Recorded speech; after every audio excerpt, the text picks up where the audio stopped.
Olá pessoal, então aqui retomando aí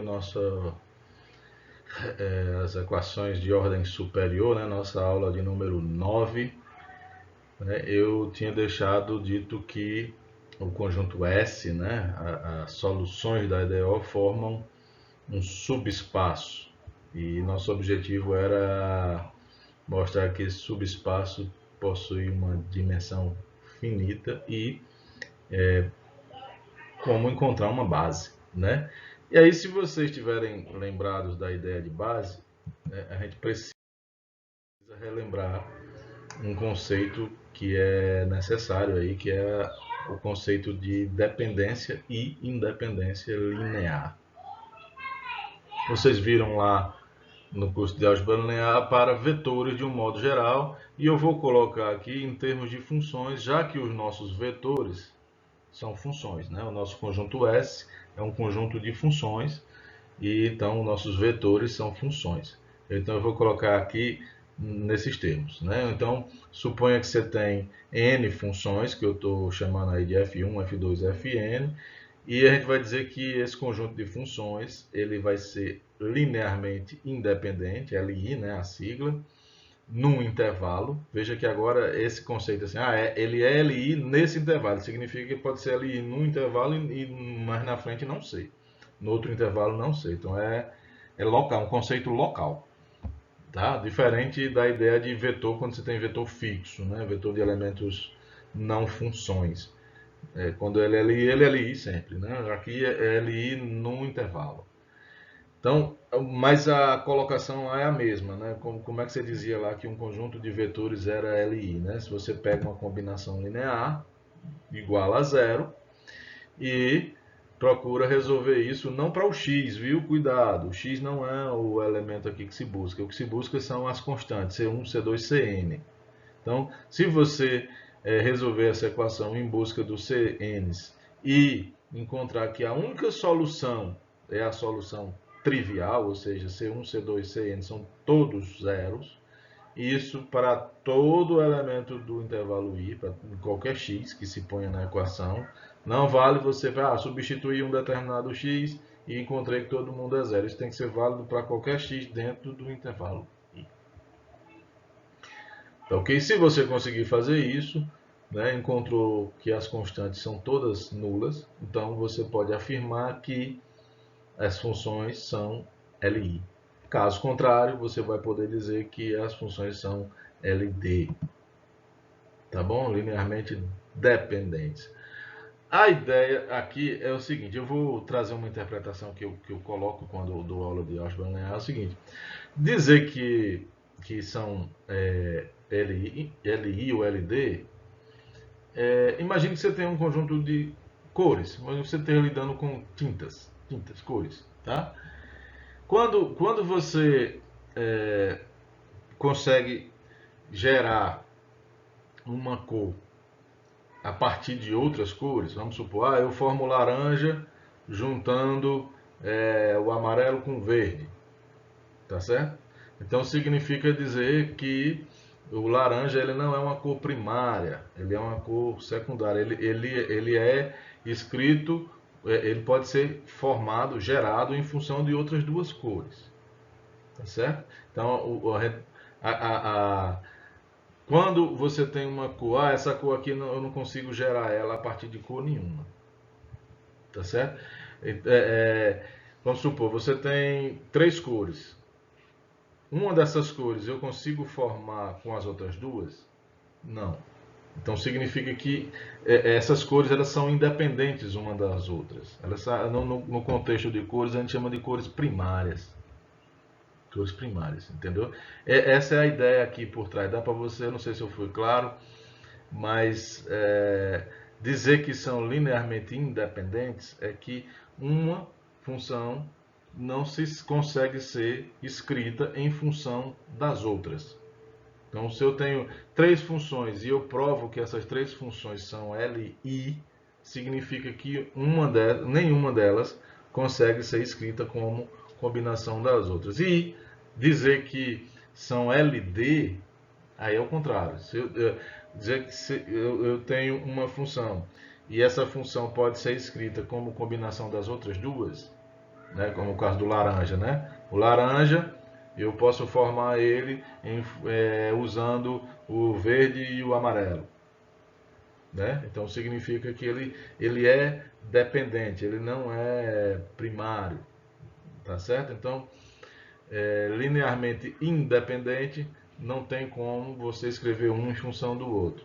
Linearmente dependente, tem como você escrever um como combinação linear dos outros. Essa é a ideia por trás de ser linearmente independente ou linearmente dependente. Bom, tentei, numa aula presencial eu ia repetir isso até a exaustão e eu ia fazer você entender, mas aqui foi de repente, eu nem tinha pensado nessa ideia.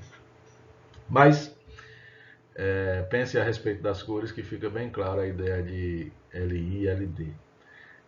Bom, esse conceito, assim, quando a gente lida com vetores, é meio tranquilo você resolver e geralmente você vai esbarrar num sistema linear e você vai procurar soluções desse sistema linear. Esse sistema linear tendo solução única e todas elas igual a zero, LI, tendo infinitas soluções, LD. É o que sempre acontece lá no caso.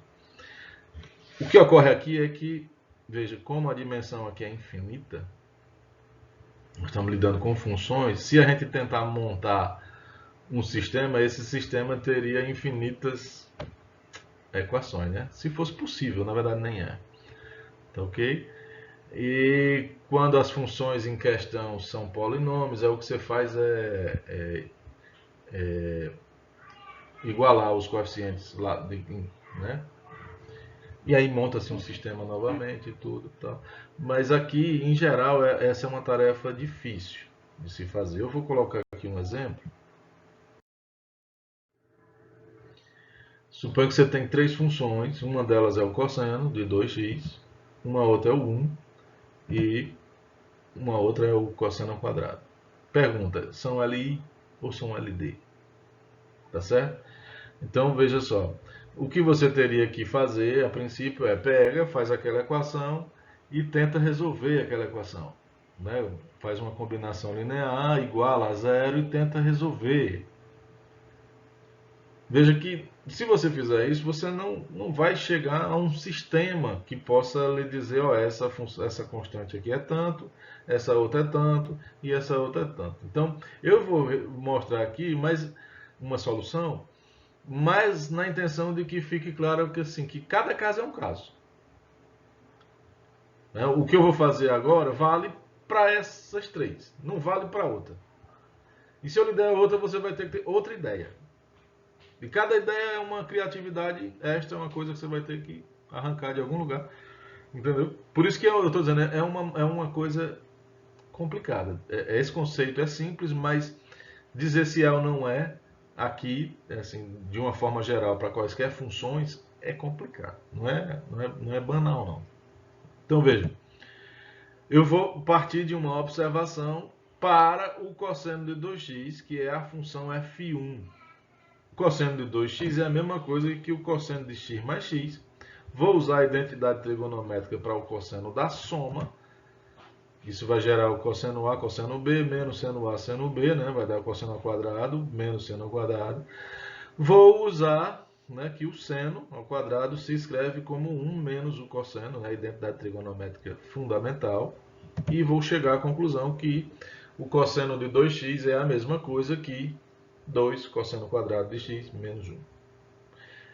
Perceba que passando tudo para um lado esquerdo, né, você tem então as três funções que, por acaso, olha só como foi uma mágica, né? O cosseno de 2x é o f1, o 1 é o f2 e o menos 2 cosseno quadrado de x é o cosseno ao quadrado, que é o f3, multiplicado por uma constante. Então veja qual é a conclusão a que eu cheguei. Né? É 1 vezes o f1 mais 1 vezes o f2 menos 2 vezes o f3 e isso dá 0. Ou seja, essas três funções são LD. Se a gente voltar lá para o conceito de cores, você pode dizer, olha, o cosseno de 2x se escreve em função do cosseno ao quadrado e do 1. Ou seja, a função fi ela seria aí o laranja.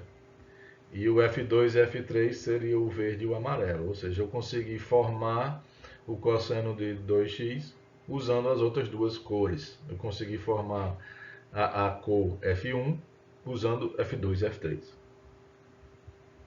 Ok? Então são LD, linearmente dependentes. Bacana? E aí, veja, alguém foi em busca de uma maneira que fosse mais simples. Veja só que notícia boa.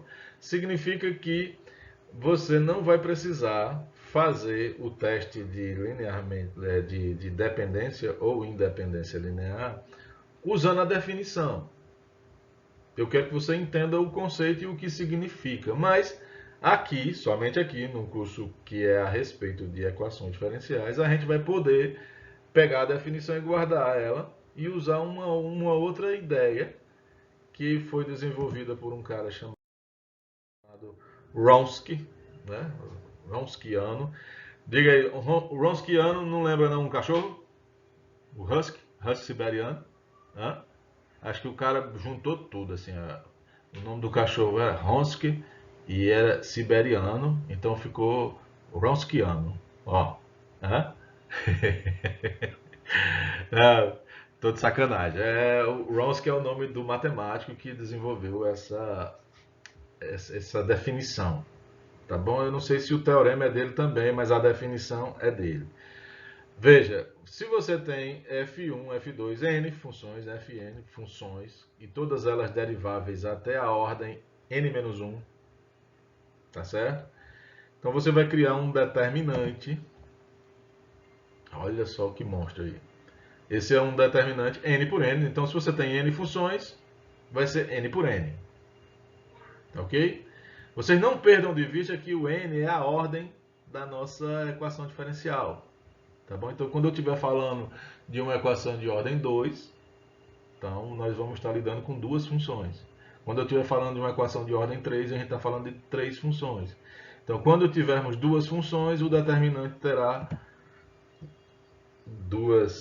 ordem 2 por 2. Quando eu estiver falando de três funções, vai ser um determinante de ordem 3 por 3. Bacana? Né? Então, esse determinante aí se chama Wronskiano das funções f1, f2, fn. Então, quando tivermos f1 e f2 apenas, então vai ser um determinante 2 por 2. Quando tivermos três funções, vai ser um determinante 3 por 3. Bacana? Sim, professor, o senhor disse aí o que é Wronskiano. E o que isso aí tem a ver com a ideia de dependência ou independência linear? O teorema diz o seguinte, olha, se você tiver n funções, e perceba, essas n funções elas têm que ser soluções de uma EDO, não vale para funções quaisquer. Ah, vou testar se são LI ou LD para essas funções aqui que eu tenho na mão. Não vale, não vale. O teorema não garante nada, ele garante o seguinte, olha, você tem n funções que você sabe que são soluções de uma EDO. Correto? Aí você vai fazer o seguinte: já sei que são soluções de uma EDO, né? Você vai fazer o Wronskiano e a conclusão é o seguinte: olha, ele vai ser LI se e somente se o Wronskiano que você fez, né? Você vai calcular ele até o fim, vai executar aquele determinante lá e vai verificar o seguinte: deu zero ou deu diferente de zero. Agora veja, tem que ser diferente de zero. Onde ele for diferente de zero, ou seja, você vai ter um conjunto de valores onde ele é diferente de zero. Ou seja, todos esses valores, esses x, onde é diferente de zero, é um intervalo.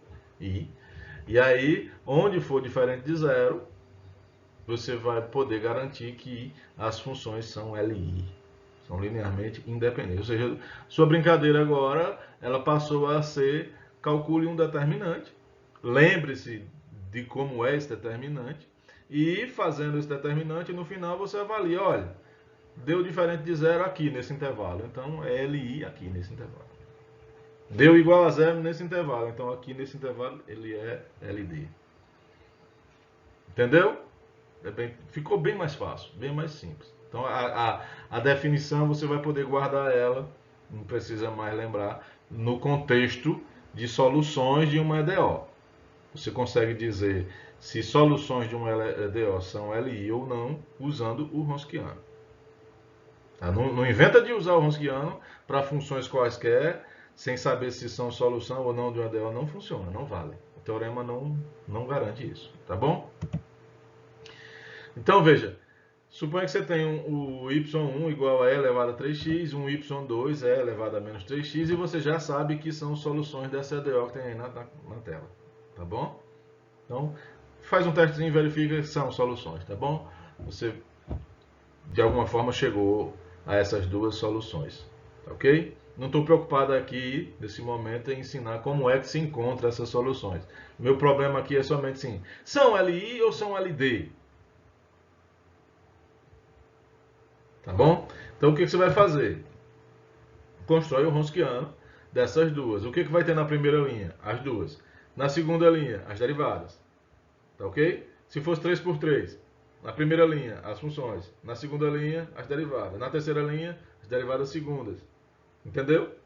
Então, como eu só tenho duas, a DO de ordem 2, nós vamos falar de duas. Então, o determinante aí, o nosso Ronskiano, é 2 por 2. Coloca aí todo mundo, faz as derivadas. Pelo amor de Deus, deriva direitinho. Tá? O que acontece muito é derivei errado, professor, porque eu achei que derivada era só lá no cálculo 1. Não, se você aprendeu derivada para usar lá só no cálculo 1, então você não aprendeu derivada. Tá? É para usar aqui e é para usar direitinho. Tá certo? Então, quanto é a derivada de e elevado a 3x? Lembra aí, regra da cadeia? Vai dar e elevado a 3x vezes a derivada do 3x, que é 3. Derivada de e elevado a menos 3x vai ser e elevado a menos 3x vezes a derivada do menos 3x, que é menos 3. Tá aí. Faz o determinante, né? Já tive um aluno que quis se formar em engenharia sem saber calcular um determinante, né? Se formou. Mas, né? Cobrar que você saiba determinante não é um absurdo, né? Eu espero que vocês se lembrem, né? A diagonal principal menos a diagonal secundária, né? Isso aí é 2 por 2, mas no caso do 3 por 3, né? Aí você vai ter que fazer a expansãozinha lá em Laplace, ou a regra de Cammel, o determinante, pelo amor de Deus, tá?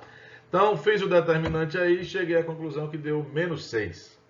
Veja, menos 6, ele é diferente de zero em qualquer lugar. Para qualquer x que você bote aí, menos 6 é diferente de zero. Significa que o meu Ronskiano é diferente de zero, do menos infinito até o mais infinito. Ele é diferente de zero em todo canto. Significa que as duas funções y1 e y2, elas são linearmente independentes. Eu não coloquei aí. Aonde que elas são linearmente independentes? Em todo o seu domínio.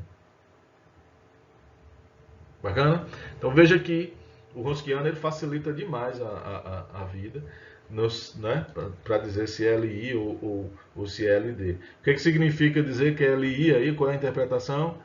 Não dá para construir o Y2 usando o Y1. O Y1 não gera o Y2, nem o Y2 gera o Y1. Eles são puros, eles são como fossem cores primárias. Tá bom? Bom, agora que nós sabemos o que é LI e LD, então vem o momento em que o cara, né, não sei, eu não estou falando do autor do nosso livro, mas sim, isso é em geral, todos os livros fazem isso. Eles chamaram de conjunto fundamental de soluções. O que é um conjunto fundamental de soluções? Né? Como se você, eu peguei tem um monte de soluções, mas esse conjunto aqui é o conjunto federal, esse é o conjunto, né? É, um, um, se você tiver N soluções de uma EDO e essas N soluções forem LI, esse conjunto é chamado de conjunto fundamental de soluções. Era tão mais simples ele ter chamado assim, é uma base. É uma base. Só que essa definição ela exclui o seguinte, olha, eu não disse ainda que essas N soluções geram todas. Não está dito aí em lugar nenhum. Tá? Ele só diz assim, é um conjunto fundamental. Sim, o que significa dizer que é um conjunto fundamental? Por enquanto, dizer que é um conjunto fundamental é dizer somente, olha, consegui encontrar para uma EDO de ordem n e consegui encontrar n soluções LI. Só isso. Fundamental é ser isso? N e LI? É só isso? É sem sentido, perceba que é sem sentido. Faria mais sentido você, olha, ele é um conjunto fundamental porque ele gera todas. Todas as soluções da EDO, eu gero com essas aí. Não está dito ainda, mas eu espero que fique claro. Agora, para ficar claro, você vai ter que entender, continuar aceitando a ideia de base, espaço vetorial, subespaço, dimensão. Eu preciso desses conceitos. Aí vai ficar bem na cara, assim, desenhado na testa. Tá? Então, por enquanto, conjunto fundamental de soluções é um conjunto com n soluções LI e só. Por enquanto. Tá bom? Teorema. Teorema diz o seguinte, olha, existe. Esse conjunto aí, para um EDO homogêneo, isso tudo que eu estou falando é para homogênea, viu? Pelo amor de Deus. Para um EDO homogênea, o conjunto fundamental existe. Tá ok? Não é único não, existe um monte, mas assim, existe. Existe. Ou seja, se você tiver uma EDO de ordem 2, se você procurar uma EDO homogênea de ordem 2, se você procurar, terão duas soluções LI. Só isso. Só isso. Tá bom? Agora veja só, eu vou fazer a demonstração desse teorema. Eu peço a vocês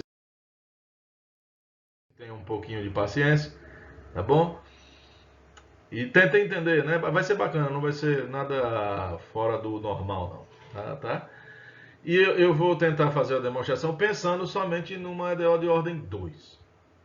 Tá bom? Então suponha que você tem aí uma equação diferencial ordinária linear de ordem 2. E aí, a minha primeira parte vai ser provar para vocês o seguinte, olha, eu consigo encontrar duas soluções diferentes. Primeiro, assim, duas diferentes, só isso. Só isso. E para isso eu vou fazer o seguinte, eu vou pegar essa EDO e vou montar dois PVI diferentes. Tá? Então veja, peguei a EDO e estabeleci essa condição inicial aí. Eu vou querer que anotem no papel, porque mais na frente eu vou querer que vocês lembrem essa condição inicial. Aí se você tiver anotadinho vai ser mais bacana, não vai precisar voltar ao vídeo. Então, o primeiro PVI eu estabeleci o seguinte, olha, a função y no x0 é 0 e a derivada no x0 é 1. Isso é um PVI. Vou montar outro. Peguei a mesma equação, só que a restrição vai ser diferente. O y em x0 é 1 e o y' no x0 é 0. Anota isso aí também, tá bom? Então veja, se eu usar aquele teorema que eu falei, que garante a existência e a unicidade, significa que o primeiro PVI tem uma solução.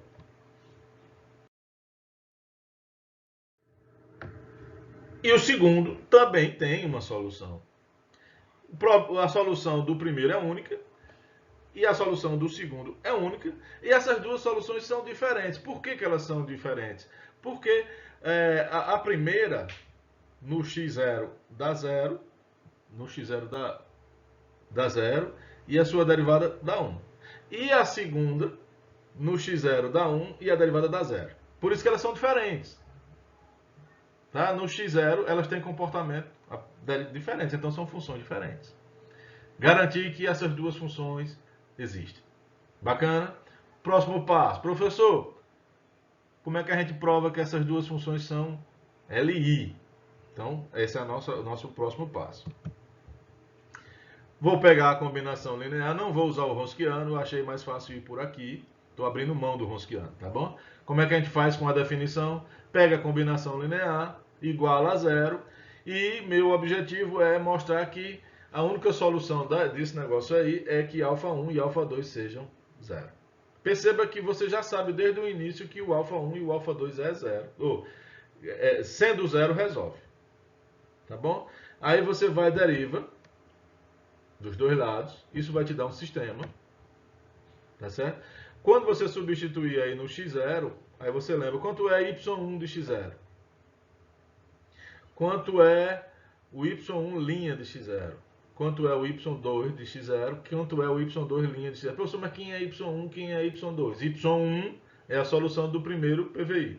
Y2 é a solução do segundo PVI. Se você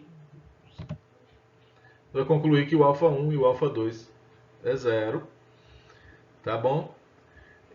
Não está muito claro aqui que isso vale para qualquer x, né? Eu fiz isso só para o x0, mas aceitem, por favor. Eu vou ficar devendo, isso vale para qualquer x, tá?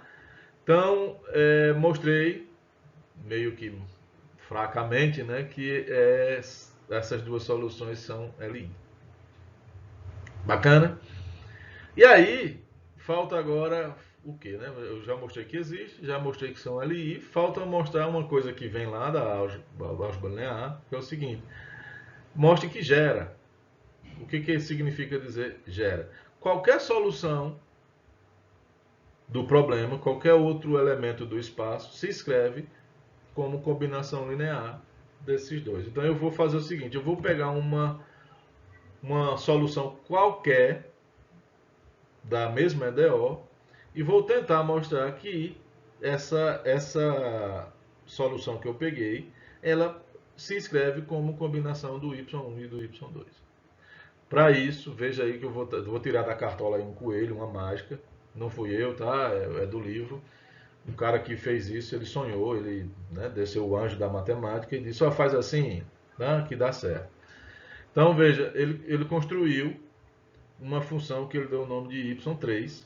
E essa função, ele usou o y, que é a suposta solução qualquer, o y1 e o y2. Eu destaquei aí em vermelho o y' de x0 e o y de x0 para que vocês notem o seguinte: olha, são duas constantes isso aí porque está substituído no x0.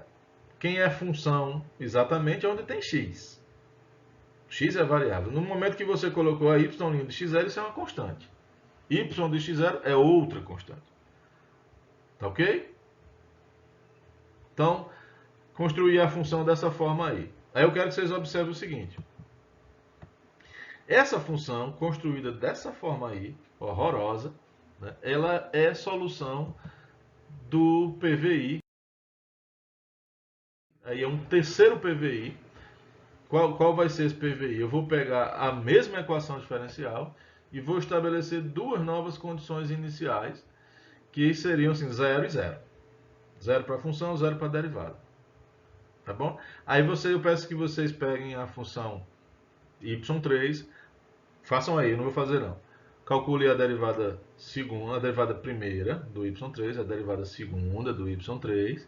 Substitua aí nessa equação e eu peço a vocês que vocês vejam que ela resolve a equação. Em seguida, você calcule o y de x0, ou seja, volta lá no y3, substitui o x0 e veja que o resultado vai dar zero. Pega a derivada no x0 e veja que vai dar zero também. Ou seja, é uma solução desse PVI. Agora, uma coisa que eu posso garantir a vocês, assim, e vocês vão aceitar sem muito esforço, tem uma função que é a solução desse problema aí, e é a solução óbvia, a solução sem conta. Qual seria a solução? Se você observar o y igual a zero, ou seja, a função nula, resolve essa EDO aí. Tranquilo e calmo. Tá certo? E aí, por que eu estou chamando a atenção para isso? Se a função nula é solução desse PVI, e o nosso PVI, né, só tem uma única solução, significa dizer que o y3 e a função nula tem que ser a mesma coisa, tem que ser iguais. Esse PVI, um problema de valor inicial com condições iniciais estabelecidas, não admite duas soluções, só admite uma. Então o y3 que eu encontrei, que é a solução, e a função nula, que também é a solução, na verdade eles são a mesma coisa. Se isso é verdade, então, veja, o y3 construído daquela forma é zero. E aí eu vou pegar, vou deixar o y à esquerda e vou jogar o resto, todo mundo para o lado direito. Significa que o y, ele eu estou deixando sempre em vermelho aí para você não esqueça que o que está em vermelho são constantes, tá bom? Se você agora pegar e escrever simplesmente assim, talvez fique mais claro. O que está sendo dito aí? Esse y, que é uma solução qualquer, se escreve como combinação linear do y1 e do y2. Tá certo? Então veja só o que foi que eu fiz aí nessa demonstração. Primeiro, eu mostrei que as duas soluções existem. Segundo, mostrei que elas são LI. E terceiro, mostrei que todas as funções que forem soluções também da EDO se escreve como combinação linear dessas duas funções. Isso lá em álgebra linear é o que a gente chama de base. Né? O que é uma base?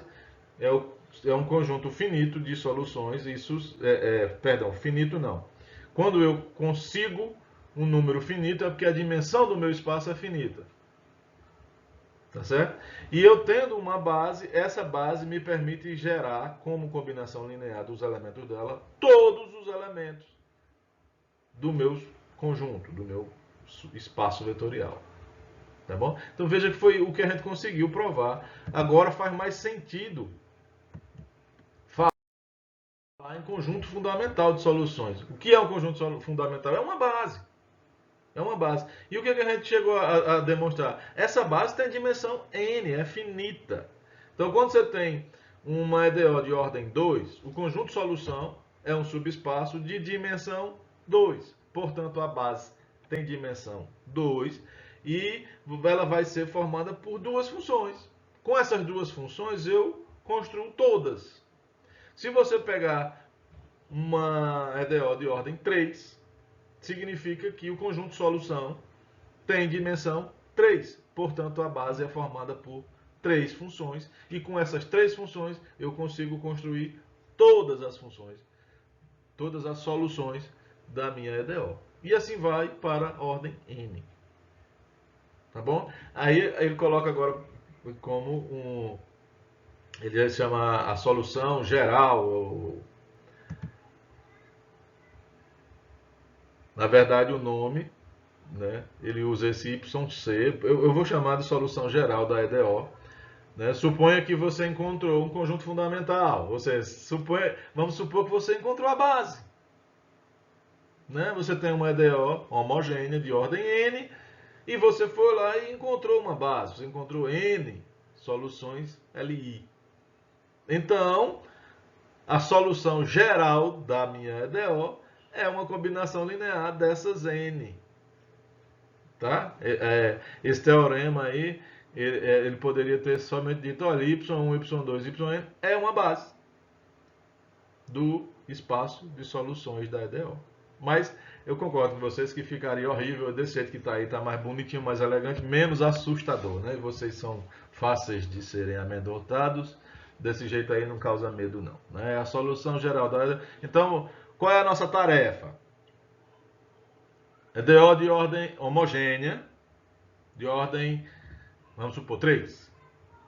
Qual é a nossa tarefa? É encontrar 3 soluções. 3 soluções LI. Encontrou 3 soluções LI? Então você encontrou todas. Combinação linear dessas 3 me dá todas as soluções. Tá claro? Essa é a ideia. É o roteiro que a gente vai seguir. Tá bom? Aí a gente já tem um exemplo aí na mão, né? Foi o exemplo passado. A gente viu, olha, o E elevado a 3x, E elevado a menos 3x são soluções, e a gente provou que são LI, dessa EDO aí. Essa EDO tem ordem 2. Olha só, ela tem ordem 2, e essas duas soluções são LI. Conclusão. A solução geral dessa EDO é C1Y1 mais C2Y2. Então, todas as soluções, todas estão aí. Né? Lá mais na frente a gente vai chamar isso, uma solução a 2 parâmetros. Por que a 2 parâmetros? Porque tem um C1 e um C2. Lembra que lá nas equações de ordem 1 a gente chamava a solução a um parâmetro, porque tinha uma constante. Aqui vai ser padrão, já que a base de um EDO de ordem 2 é 2, então você vai ter duas constantes. Na EDO de ordem 3, você vai ter 3 constantes. No EDO de ordem n, vai ter quantas? N constantes. Né? A base tem n vetores, a combinação linear vai ser de n vetores, e para fazer combinação de n vetores, n constantes, tá? Tá ok? Pessoal, eu estou chamando de solução geral e usei um YC, tá? Eu vou esclarecer isso nos 2 próximos slides, tá ok? Aí, veja só. Falamos tudo que tinha que ser dito a respeito das homogêneas. Tá? O sentido aqui é finalizar com um roteiro para a gente ir em busca das soluções agora, né? Aprender os métodos, tendo um roteiro na mão. O objetivo é esse. Ok? Então, eu falei tudo o que tinha para ser dito a respeito das homogêneas. Aí a pergunta que vem, professor, e as não homogêneas? O que a gente vai fazer com elas? Né? Eu já sei mais ou menos o caminho a ser traçado para as homogêneas. E quando eu tiver uma não homogênea? Né? Então, suponha que você tem uma EDO linear e ela não homogênea. Está escrito aí na tela.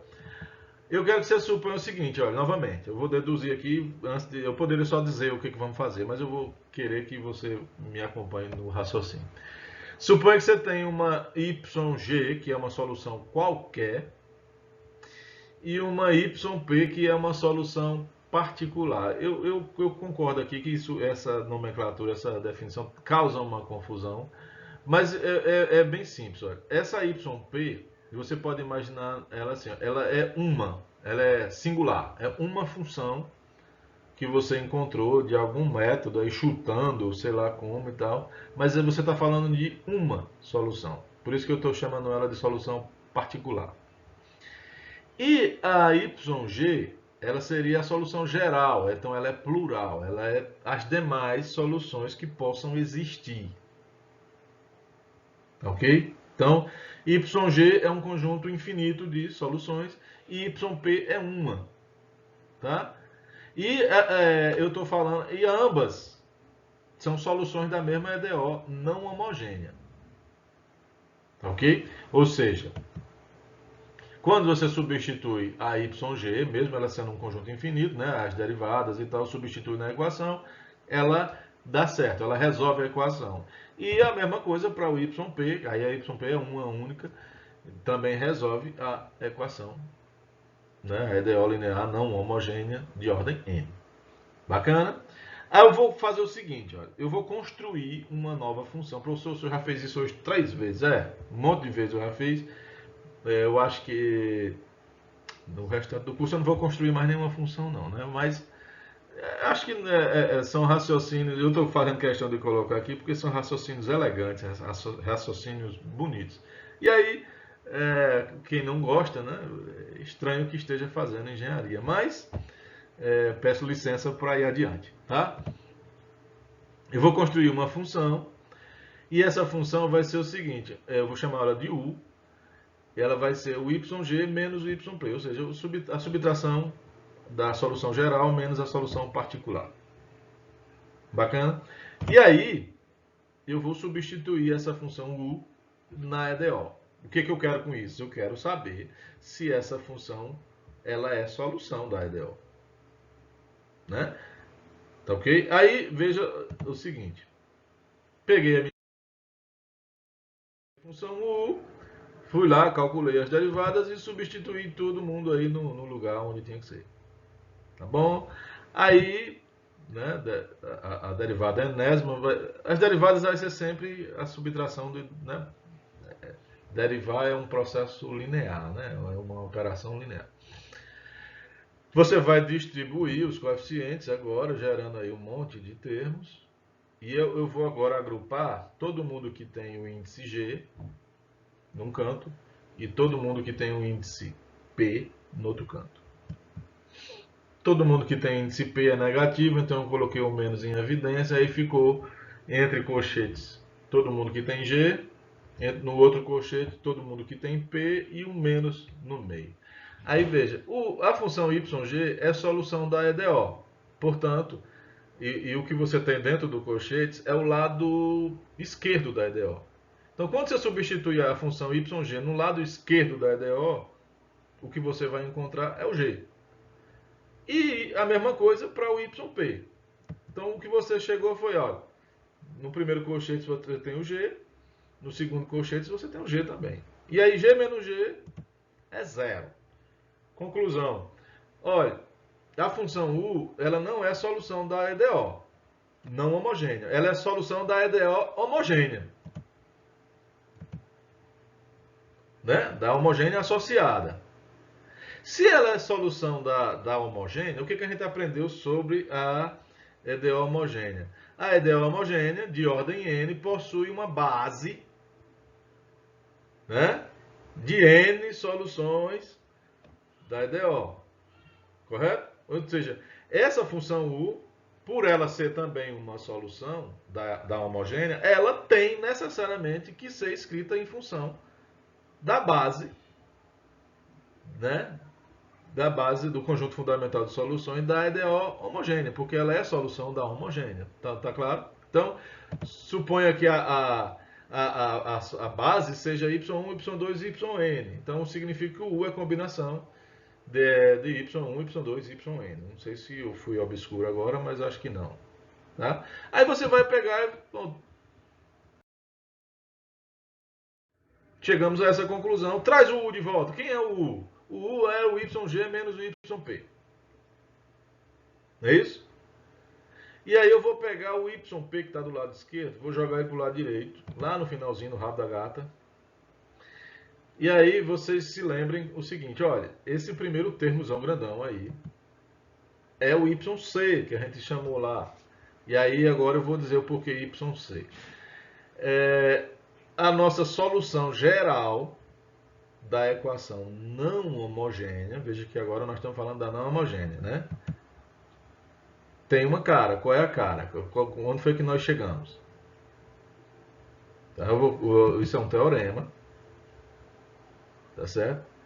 Se você tem uma solução particular, lembra que eu vou precisar só dessa particular, aquela que eu consegui num chute aí. E o Y1, Y2 são N, YN são a base da homogênea, né, o conjunto fundamental da EDO homogênea associada, no intervalo I.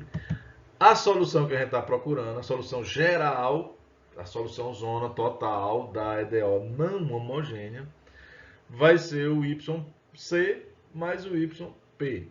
Aí esse YC, ele ganhou um nome assim, é solução complementar. E o YP é a solução particular. Então, olha só aonde nós chegamos. Aí é o final da aula de hoje. Qual é o roteiro para a gente resolver uma equação não homogênea? Já que esse teorema nos diz o quê? A solução geral é a solução complementar mais a solução particular. Então, nós vamos ter que fazer o seguinte. O roteiro vai ser: pega a homogênea associada e resolve ela para você poder encontrar o YC. Né? Esse YC vem da homogênea. E depois você descobre um jeito aí de encontrar o YP. É uma única solução particular. Então, nas próximas aulas, nós vamos aprender os métodos para resolver as homogêneas. Tá ok? Nós vamos ficar pensando aí em um bom tempo em como se resolve as homogêneas. Aí depois daí nós vamos passar um tempo pensando assim, olha, e essa outra YP, como é que a gente encontra ela? Quando a gente souber encontrar o YC e o YP, então a gente aprendeu a resolver a equação não homogênea completa. Ok? Então esses são nossos próximos passos. A base, o livro chamou o nome bonito, essa é a base subjacente da teoria necessária para nós darmos os próximos passos. Então, estamos prontos e apostos para ir adiante. Um abraço, fiquem todos com Jesus e até a próxima.